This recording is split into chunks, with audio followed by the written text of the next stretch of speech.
What's going on, Grilla Girls Nation? How's everybody doing out there today? Chef Drew coming back at you with more in our Christmas round the world, okay? Today, we're going to be visiting Denmark. And I'm super excited about this because they have a tradition there called the Christmas or the holiday lunch. There's a really cool name there, starts with an S. Yours truly cannot pronounce it, but it's out there, guys. You can Google it. But I'm just going to do kind of, not a generic one, but a very common one, because most of these things that they do, it's going to be an open-faced sandwich, first of all. They're mostly done with roasted pork. So that's why we're doing the pork loin today. Very simple, very delicious. Of course, we're also going to be having some beer. Typically in Denmark, you would be drinking Carlsberg beer, but I couldn't find any of that here.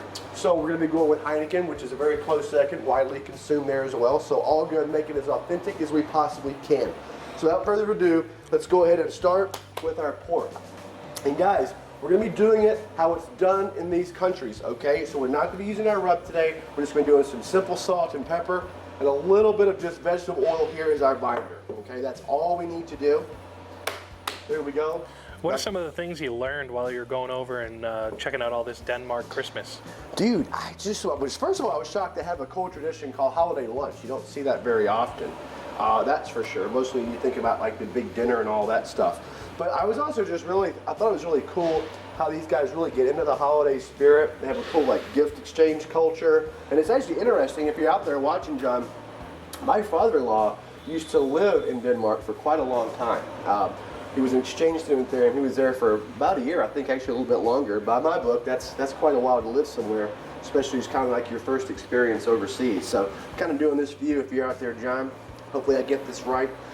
So guys, coming kind of back to the food for a second. Healthy coating here of salt and pepper. We're going to treat this just like we would our rub. This is the only seasoning this big old pork loin is going to get.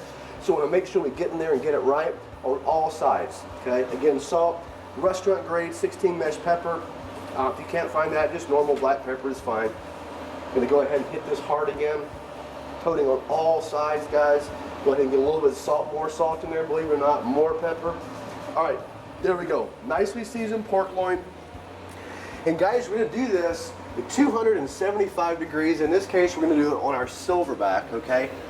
You can almost set your clock by at 2 hours. We'll pull it 100 to 165 degrees. It's going to rest out that last little bit that we need. Of course, pork is considered safe at 165. So if you want to pull a little bit early and kind of let that rest, that 10-minute rest, take it the rest of the way, more than welcome to. All right, guys. So again, 275 directly onto the silverback. Oil is our binder. Nothing but kosher salt and 16 mesh ground pepper, black pepper, I should say. We'll stick that bad boy on there. Awesome sizzle. And there we go. And as luck might have it, must be the Christmas season with all that Christmas magic in the air. I think I might have one of those bad boys floating around here. And I totally do. And that's what we look like on the other side, guys. Ready to go. Nice and easy. Salt, pepper, perfect. As you can probably notice, I scored this one. I did not score that one. Totally up to you if you want to do it that way or not. I do find sometimes the salt can get a little bit aggressive, so in this case I chose not to score this second one, just to kind of, well, I don't know, we'll play around with it and see what happens with it later. But that doesn't matter. Pork loin, 165, 2 hours, salt, pepper, oil as a binder, that's it. Next thing we're going to do, guys, we're going to walk over here to the primate, and this is very important for this particular dish. We want to use rye bread, okay? I don't know the tradition behind that, but every recipe I looked at for the Christmas holiday lunch, for this particular sandwich, calls for rye bread. So this is what we're going to do. We're going to do what we're supposed to do, okay? A little bit of oil down here on the primate. And we're just going to toast this on one side, okay? Get it nice and ready to go. Perfect. We'll let that hang out there for just a second. It will not take long, I guarantee it. While that's kind of happening, guys, let's go ahead and get our tomatoes ready. All right, so we're just going to get a couple of really nice slices of tomato here, just like we would a normal sandwich. And again, when I was kind of doing the research on this, these sandwiches are not supposed to be like finger foods, okay? They're not supposed to be like tea cakes or anything else like that, maybe like in the English tradition where you have an afternoon tea. These are meant to be hearty. This is meant to fill you up. This is meant to be your lunch. So we're going to treat it as such, all right? So we have our tomatoes here ready to go. 1, 2, 3, 4 maids all in a row. Let me just see how we're doing here. a little bit more time. But again, guys, you can see how functional this primate is too. We can just go ahead and get our bread toasted on there while this is rocking out on the silverback. Loving it. Let's go ahead and get our plates out. And let's go ahead and dress up our salad here, guys. All right, we have a little bit of mustard vinaigrette somewhere back in the long list of things. We actually make this, okay? So go back, dig through. I also got the recipe on GrillaGrills.com. Really nice, simple vinaigrette. We want this to be nice and easy. Just enough to coat the greens, guys. We don't want to go too crazy here. It's also really nice, a little salt and pepper. It's really nice, is that kind of acidic vinaigrette cuts through some of the fat of the pork, and it just works really, really nice together. Cuts through this cheese very nicely, which we're about to work with. Nice little toss here, as we can see. Okay, just enough to coat the greens, guys. So many times I see people that are just overdressing their salads. We don't want that. Just enough to get the coating on these greens is all we need. That's ready to go. I can smell this rye doing its thing over here. It is most definitely ready to go. 1 and 2, nice toast on it, okay? Next thing we gotta do is cut a little bit of this cheese. Super easy. Anything special about that cheese? It's Havarti cheese and it's indigenous to Denmark. That's why I chose it. When it gets a little bit, it's got a creamy kind of nutty mouthfeel. It is a little bit on the mild side, so it's not too aggressive. And when it comes to room temperature, it's a little bit colder than maybe it should be. When it comes to room temperature, it can get nice and creamy for you, so that's always a good thing, especially for a sandwich. All right, guys. Hope I'm getting this right for all you holiday folks out there that are from Denmark.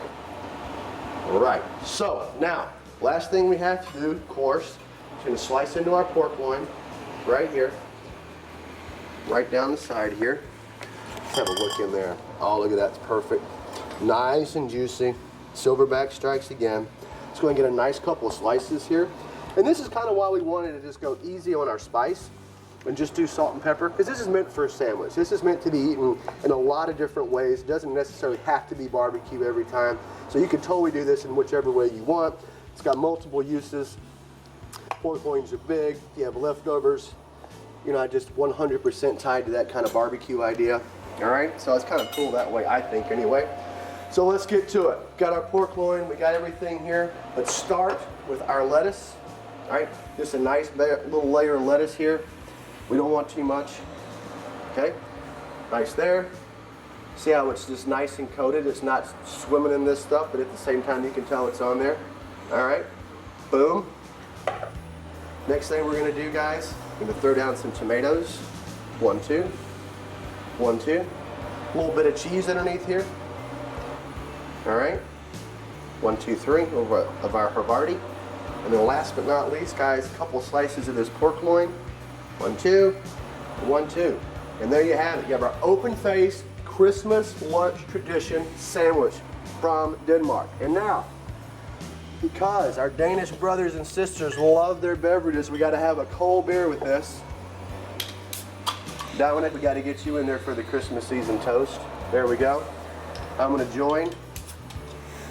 And cheers, everybody. Wish all you guys a Merry Christmas. Can't wait to hang out and do some more food. Got some great countries in the lineup. Not going to kind of ruin the surprise, but it's really, really fun stuff from literally all over the world. We didn't miss a section of the world. We want everybody to be included. So, here we go, everyone. On the smoke. We'll see you next time for the next version of our Christmas Around the World. Cheers.